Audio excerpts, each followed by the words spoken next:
Hi అండి, అందరికీ నమస్కారం. Welcome back to my channel. ఈ వీడియోలో ఏపీలో రీకౌంటింగ్లో జగన్దే భారీ గెలుపు పూర్తి వివరాలను ఈ వీడియోలో తెలుసుకుందాం. వీడియోని ఎక్కడ కానీ స్కిప్ చేయకుండా ఎండ్ వరకు చూడండి, అప్పుడే పూర్తి ఇన్ఫర్మేషన్ అర్థమవుతుంది. అలాగే వీడియోకి ఒక లైక్ చేయండి ఫ్రెండ్స్. వీడియోలోకి అయితే వెళ్ళిపోదాము ఫ్రెండ్స్. ఇక విషయానికి వచ్చినట్లయితే మనకు ఆంధ్రప్రదేశ్లో ఎన్నికల్లో వచ్చిన ఎన్నికల ఫలితాలు వచ్చి కొత్త ప్రభుత్వం ఏర్పాటయ్యి 2 నెలలు దాటినా కూడా ఇంకా రిజల్ట్స్ పైన వైసీపీ అనుమానాలు వ్యక్తం చేస్తూనే ఉంది. సో ఆ పార్టీ నేతలు ఇలాంటి పోస్టులను అయితే షేర్ చేస్తూనే ఉంటే ఆ పార్టీ సపోర్ట్ చేసే మీడియా ఇలాంటి కథనాలు వస్తూనే ఉన్నాయి.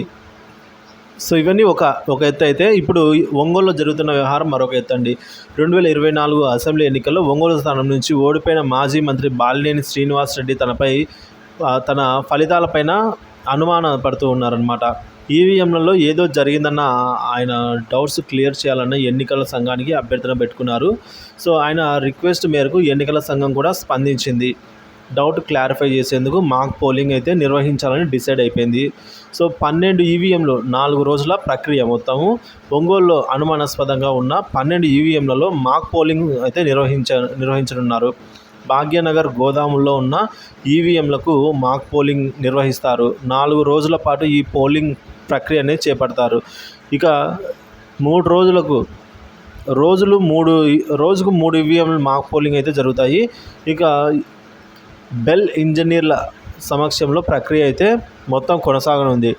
సో రోజు ఉదయం 10 గంటలకు ఈ ప్రక్రియ అనేది ప్రారంభమవుతుంది అన్నమాట. మాక్ పోలింగ్ ఖర్చు ఎంత, ఎవరిది అనే విషయానికి వచ్చినట్లయితే, మాక్ పోలింగ్ నిర్వహించేందుకు అయ్యే ఖర్చును బాలినేని శ్రీనివాసరెడ్డి భరిస్తారు. ఇప్పటికే ఖర్చు అంచనా వేసిన ఎన్నికల సంఘం ఆయన నుంచి నగదును డిపాజిట్ చేసుకుంది. ఇలా ఎవరైనా ఈవీఎంలపై అనుమానం ఉన్న వాళ్ళు నగదు చెల్లించి మాక్ పోలింగ్ నిర్వహించుకోవచ్చు. ఇప్పుడు ఒంగోలు విషయంలో అదే జరుగుతోంది. 2024 ఎన్నికల్లో ఒంగోలు అసెంబ్లీ స్థానం నుంచి పోటీ చేసిన 26 మంది అభ్యర్థులకు కూడా అధికారులు సమాచారం అందించారు. వాళ్ళ సమక్షంలో లేదా వాళ్ళ సూచించిన ఏజెంట్ సమక్షంలో మాక్ పోలింగ్ ప్రక్రియనైతే పూర్తి చేయనున్నారు అధికారులు.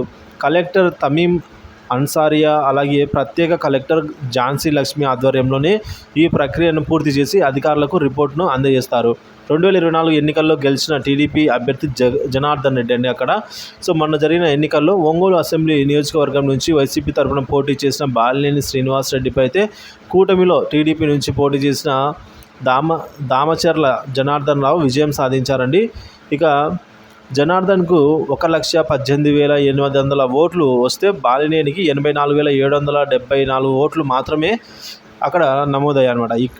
సో ఇక్కడ పోటీ చేసిన కాంగ్రెస్ అభ్యర్థి నాగలక్ష్మికి 2,067 ఓట్లు, అలాగే నోటాకు 1,310 ఓట్లు వచ్చాయి. ఇక్కడ 26 మంది అభ్యర్థులు పోటీ చేసినా మిగతా వాళ్ళెవరికి కూడా 500 కంటే మించి ఓట్లు అయితే రాలేదు.